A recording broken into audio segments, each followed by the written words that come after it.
Welcome back to the deep dive. You've sent us some really interesting stuff as always, and our mission is to dig in and pull out the key ideas for you. Yeah, cut through the noise. Exactly. So this time we're looking at a report, an interview special featuring a dating expert named Brent, interviewed by David DeAngelo. Right. And it's focused on Brent's 11 steps to naturally attracting women. Yeah, and what caught my eye straight away is how it's not really about like cheesy lines or tricks.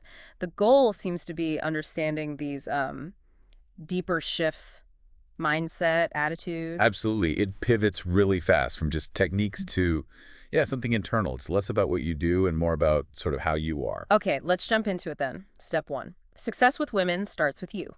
Hmm. So Bren kicks off by saying, look, a lot of guys rely too much on, specific lines or techniques. Right. Stuff they've learned. Yeah, and he admits maybe they even work sometimes initially, but he argues that, like, real lasting success, that comes from inside. Uh-huh. And he lays out these 3 stages of learning, apparently. Okay, what's the difference there? What are these stages? Well, stage 1 is basically using those techniques. Hmm. You're just starting, need something to say, get some experience under your belt. Right, like learning the ropes. Exactly. But then stage 2, that's where the shift happens. You start to actually internalize the attitudes and beliefs behind the techniques. It's not just reciting something. Okay, so it becomes more authentic. Yeah, that's the idea. He calls it natural success. Yeah. You might still, occasionally use a technique, but it's not the crutch anymore. And stage three. Stage 3 is like peak natural attraction just happens effortlessly. Guys at this stage are apparently creating their own approaches on the fly. So the techniques are really just training wheels. That's the term he uses. Pretty much, yeah. Training wheels to get you to a point where attraction feels organic, stemming from who you are. Makes sense. It's about the foundation.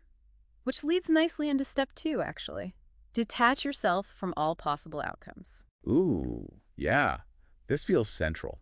Brent really emphasizes this. His own ability to just not be fazed by whether a woman says yes or no. He calls rejection or acceptance no big deal. And that indifference, he claims, is magnetically attractive. Right. But he's very clear you can't fake this, can you? It has to be genuine. No, absolutely not. He says women can, sniff out insincerity pretty easily. This isn't acting indifferent. It's being indifferent to that specific outcome. Exactly. It's about your self-worth not being tied to whether this one interaction goes perfectly. It's that internal locus of control idea. He literally says there will always be another.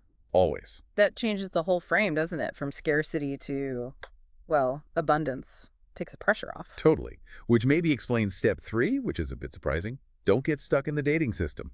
Yeah, this one challenges the usual script. What's he getting at here? Well, he argues that the whole traditional dating thing, Yeah. asking someone out on a formal date, the sort of courtship ritual, can actually slow things down or even block success, in his view. He thinks the label dating puts women in a specific frame of mind. And maybe not always a helpful one for what he's advocating.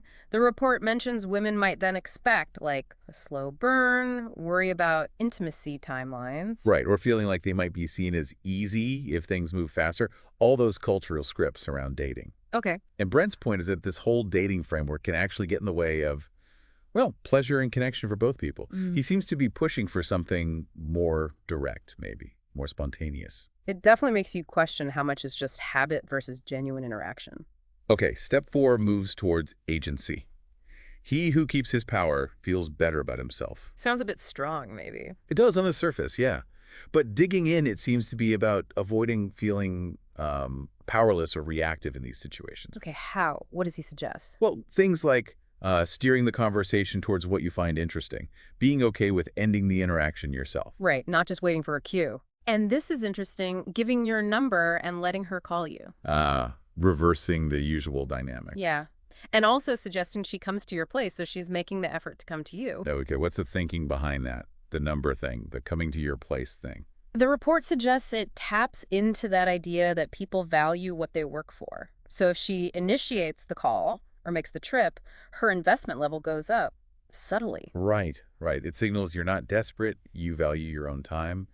And he connects this feeling of holding your power, your agency, to feeling better about yourself overall. Which in turn is attractive. It's confidence, not neediness. Makes sense. Okay, step 5.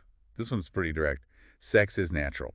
Yeah, no beating around the bush here. He states clearly women enjoy sex just as much as men, maybe even more. And he points to things like women's magazines, romance novels as evidence that, it's on their minds. Definitely. He really wants guys to get comfortable with this reality, that sex is a normal, healthy part of the dynamic, not something to be, like, awkward about. The report even bolded the phrase, women are highly sexual creatures. So, message received. Yeah, it's quite emphatic. Okay, step 6 plays with psychology a bit. Women want what they can't have. Ah, the scarcity principle. Always powerful. Right. He uses a Chris Rock joke. Eh. A guy might want someone like his friend's girlfriend, but a woman might want the friend's actual boyfriend. Huh. Okay, so the takeaway for guys is don't be too available, too easy. Exactly. The report warns against being, quote, too interested or too available. Apparently, it can make her feel like the chase is over too soon. Like she lost because you were too easily won. Something like that, yeah. So the advice is be interesting, be a bit unpredictable maybe, present a bit of a challenge. Don't just roll over immediately. Maintain your own value. Don't make yourself instantly accessible. Got it. Which leads into step 7, which is about social dynamics. Set the stage for success. This is about when you first walk into a place, like a bar or party. Okay, what's the move? He recommends approaching the first group of attractive women you see pretty quickly after arriving. Why the first group? And what's the goal? The goal isn't necessarily a deep connection right then. It's more to, like, warm up. Get yourself into an outgoing, confident state. Break the ice with yourself almost. Ah, okay. Get the social gears turning. Yeah. Yeah. And he adds that other people notice this. Walking in and immediately engaging confidently, it sets a positive tone, makes you look sociable. So it helps with your own mindset and potentially influences how others perceive you right off the bat. Exactly. Sets the stage, like the title says. Sub 8 adds another tactical layer. Plant seeds and use takeaways. The plant seeds, takeaways, explain.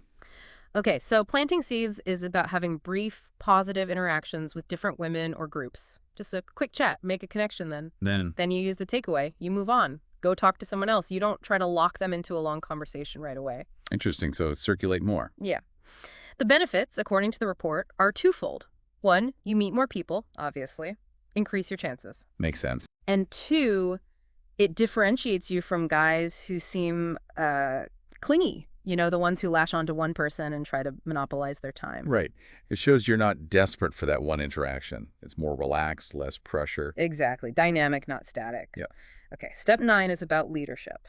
If you lead, the women will follow. Leadership in what sense? Brent notes that successful people generally are good at getting others on board with their ideas. Masters of agreement, he calls them. Okay. And he applies this to interactions with women. It's about inspiring trust, making her believe that going along with your suggestion is going to be fun, exciting, the best option. Confidence is key. Right, so less asking for permission, more assuming compliance. Pretty much, yeah. He gives a specific example. Instead of asking, like, hey, do you maybe want to go get coffee sometime? Uh-huh. The tentative approach. You'd say something confident like, hey, we should grab coffee at Starbucks. It'll be fun. Come on. And then you just start walking that way. Wow, that is assertive. Just leading the way. But yeah, it projects certainty. Yeah. And the report argues that this kind of decisive, confident leadership is really attractive, magnetic even. It definitely conveys self-assurance. Yeah. Okay. Step 10 is a good reality check. Don't assume anything about a woman. Yeah, basically don't judge a book by its cover. Avoid stereotypes. How so? What examples does he give? Well, like, maybe a woman who seems quiet or innocent might actually be quite adventurous. Uh-huh. And conversely, someone who seems really outgoing or flirtatious might just enjoy the attention and not necessarily be looking for anything physical right away. Right. So don't let your assumptions dictate how you interact or what you think is possible. Keep an open mind. Exactly. Don't let a preconceived notion stop you if the vibe feels right in the moment. Good advice in general, really. Mm-hmm. Okay, final step, number 11. Give her a memorable experience. This one focuses on making encounters special, but emphasizes creativity over just spending money. Okay, I like the sound of that. Does he give an example? He does, a very specific, budget-friendly one. Imagine setting up, like, inexpensive wine, letting it breathe beforehand. Nice touch. Some simple snacks, brie, crackers, grapes, maybe even some cheap caviar for a bit of fun. Okay. Served nicely, maybe on an inexpensive tray. Put on some classical or opera music. The key is setting this all up before she arrives. Ah, so it's prepared, intentional. Exactly. And then, importantly, eliminating distractions. Just focusing on conversation, getting to know each other, creating comfort. So the focus is the thought, the atmosphere, the connection, not the price tag of the wine. Precisely. It's about showing you cared enough to create a unique moment. That's the memorable part. Okay, so looking back at all 11 steps, there are definitely some strong recurring themes, wouldn't you say? Oh, absolutely. This whole idea of the internal shift being primary, that detachment from the outcome seems huge. Yeah, detachment, confidence in leading, not getting stuck in rigid systems. And creating value through thoughtfulness, Yeah, not just cash. It really hangs together as a philosophy. it does. It's all geared towards, as the title says, naturally attracting women based on who you are and how you approach things. Yeah, less about performing tricks and more about cultivating certain internal states and approaches. So for everyone listening, as you heard us break this down, what really stood out, which parts maybe resonated or perhaps challenged how you think about things? Yeah, that's interesting stuff to reflect on. Even thinking about how, like, a small tweak in your internal focus might actually change the whole dynamic of your interactions. Definitely food for thought. Worth considering how these principles might apply or not in your own experience. Anyway, thanks for diving deep with us once again.